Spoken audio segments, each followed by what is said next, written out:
Alright, hello everyone. Today we're going to be talking about the House of Spiders, the Pinky Apprentice Sinclair, and also the Lobotomy Ego Lamp Gregor. Right, we'll start off with Sinclair. This character is actually very easy to understand. This character is simply a poise character. Poise character want to get a lot of poise and then they just do a lot of critting. That's what this character wants to do. So this character will want to get an insane amount of poise because he wants to get the Moonlit Azure Blade over here, which gives you shield and also gives you additional damage on crit damage. So it's very important to get this as high as possible, right? Notably, if you did not equip attack skills including ego skills this turn, you can heal 5 SP and gain 1 slash power up next turn. This is relevant for his defense skill over there. We'll talk about it later. Orthodox Blade, the combat start is 2 resonance for pride. You will gain poise, and if you have 20 plus poise, you gain +1 poise count. This character is actually very self-sufficient as long as you can give him 2 pride very easily, and if you put him with the rest of the poise team, also can farm this poise very easily as well, right? Skill 1 +3 poise count, we love to see that. Inflict +2 bleed count, that's not very relevant. The bleed count is not so relevant. Nameless Slash is literally our Cloud Cutter. It's our Hong Lu KK skill 2. It has Unfocused Volley.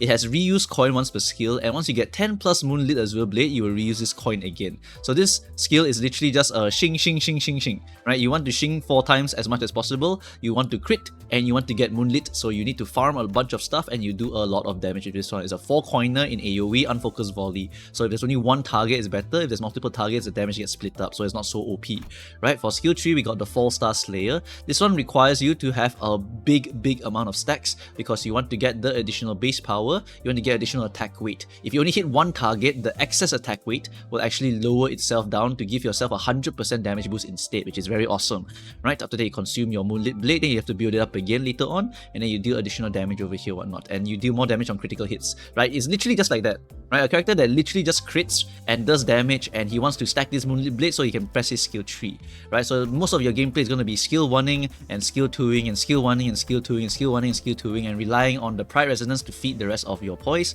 After that, when you're ready to cash out, you press your skill 3. Very box standard ID, right? For the defense skill, this has a unique effect where, as you saw here, you get slash power if you did not equip attack skills this turn. You basically take 1 turn to defend. You will change the skill to swerve.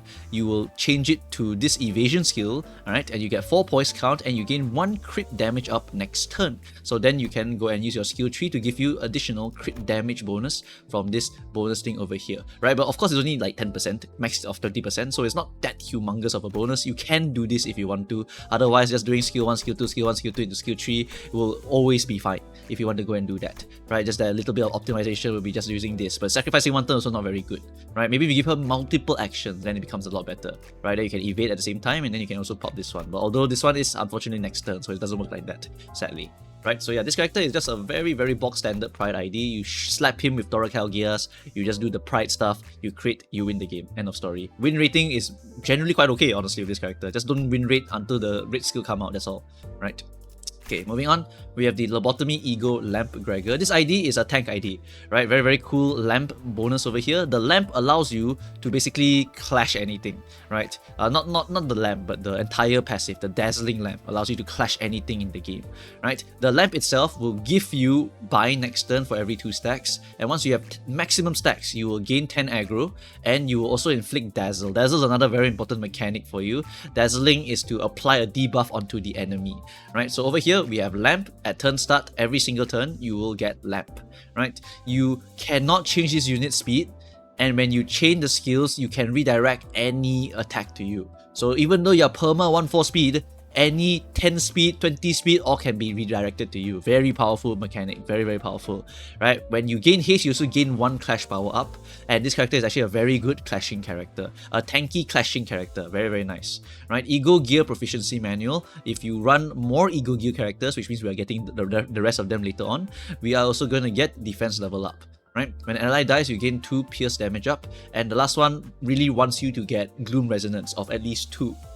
You will gain 1 lamp for every 2 gloom resonance up to 3. You want to get 4 stacks of this as much as possible so you can apply your dazzle. If an enemy has dazzle, you will heal SP, and you will apply Guardians of the Forest, which actually buffs your ally in the earliest deployment order, giving them plus coin skills will heal 4 SP. If already at max SP, you gain offense level, and minus coin skills will lose additional 8 SP, which is really awesome, and you cannot reduce it below 40, so you cannot actually corrode using this mechanic. So this is a very powerful thing here. You want to get your gloom resonance as much as possible. Getting more SP for SP positive characters is amazing, and getting more minus SP for characters that want to go minus is also a very amazing thing, right? Unless they happen to be N Sinclair, that is not super amazing anymore, right? Moving on, we have the skills itself. So if you fight someone with dazzle, if you fight someone who is faster than you by 3, right? And if you are 1 or slower, so literally 1 or 0 or something like that, then you can clash anything in the game and also get coin power +1, right? After that, you get 1 bind next turn, and then all this. Like, your speed doesn't matter. Your speed literally does not matter with this character. You can clash anything in the game. So that's why this character is really cool. It's a clashing anything tank. Then we got the skill 2. Wow, that's a lot of coins over there, right? But no, you only get clash power +2. This character is also a sinking plus burn character, so you kind of want to work with mostly a sinking team rather than a burn team right now. But burn team, I guess, is a reference to the Ego Faust, the Morph Faust ID, right? That one can give you the burn that you're looking for in order to go and help get this coin power plus over here, so you can run a triple ego gear kind of team comp later on, maybe. I don't know what they're trying to plan for this kind of stuff, but I guess that's the little bit of including the Faust ID with this burn part over here, right? But this character is mostly a sinking ID, right? Sinking count, sinking blunt damage. Sinking is mostly blunt right now. Sinking is mostly going to be all about the count, and then relying on the blue sand and relying on the echoes of the mana right now. So this is just generally in line with the sinking team's plan, right? And then for the skill tree, this cash out skill over here, you also don't really cash out a lot. You don't really cash out a lot. When you skill 3, this character is mostly a tanky ID. Basically, you just have additional 60% damage if the target has dazzle, or if the target, the core HP, has 25% or less, then you deal bonus damage.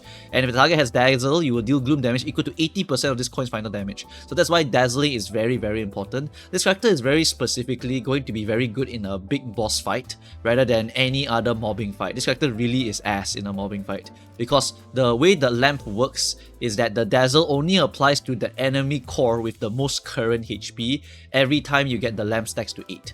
So unless there's like multiple beefy boys in a fight, you're not going to get too much value. But if you're fighting a boss, you're definitely getting the value because there's only one target, right? If the target has 3 dazzle, you get plus coin boost. Like, this character is a god of clashing. Very good clashing character. Mainly not for damage, but mainly for clashing the things that your team needs some space, right? She has aggro, he tanks damage for you, he has a crazy amount of HP, he's very slow, but he can grab aggro from anywhere. It's a very powerful mechanic. It's like Zwei Ishmael, right? It's literally like Zwei Ishmael. Okay, and then the defense skill for this character, you gain lamp up to 8 stacks also. For every stack gain, you take HP damage. So you sack your HP, you apply 1 haste next turn to other allies with the slower speeds, but you also bind yourself, right? It's based on the you bind yourself in order to make the other people faster. So this character is literally a super supporty tank, right? Super supporty tank. Damage output wise is not super amazing. There's other better Unga Bunga characters than this, but she's definitely a very solid one to go and make some space for you in a very tough boss fight, right? That's the intention for this character over here. And that pretty much summarizes all these characters here. I would not recommend pulling for any of these banners because there's always a Walpurgis night coming up. There's always another maybe major limited collab. Who knows what's going to happen in Limbus Company at this point. We had an Arknights collab, we can have another +1 collab, right? So just keep saving that lunacy and then wait for the moment where you can start dumping that in your Walpurgis night soon. Alright, so yeah, that's pretty much it for this banner over here. None of them are particularly very important for any team comp right now. For team comps wise, Sinclair would just go into the Poise team as per usual. So whatever Poise stuff they can feed him, you can feed him Tora Calgia stuff for your Ryoshu, for your Faust over here, and then just put Sinclair and replace the Blade Lineage Sinclair because there's just nothing else Poise related over here. You can use the full stops who really love to have Poise. You can use the Heishos, the C clan. Right, the C clan loves Poise also, so you can use the C clan just to get more Poise characters. Right, Heisho Slop, I know. Right, these Poise characters are all going to be very synergistic. They all enjoy Toracalgia together. They will give you the Poise team that you are looking for, basically. Right, and then for the last one, we have the sinking team that will basically can put the Gregor into the team comp, but you are exchanging a good count character, right, with a character that gives you more protection in your team comp, which I think the sinking team doesn't really need that much, right? The sinking team, it already has very good control over an enemy. They make the enemy very low SP, very hard to clash them. They win the clashes very, very easily. They don't really need this kind of tankiness. But if you need +1 tankiness because the fight is a little bit too hard for you, I think the Gregor is not too bad of an idea to just slap into your team comp overall, right? It's just a controlling character in a very controlly status already. Might as well just do more Unga Bunga in my opinion, right? So that's pretty much it for the 2 characters over here. Thanks for watching and good luck if you're going to be pulling, and see you guys next time. Bye-bye.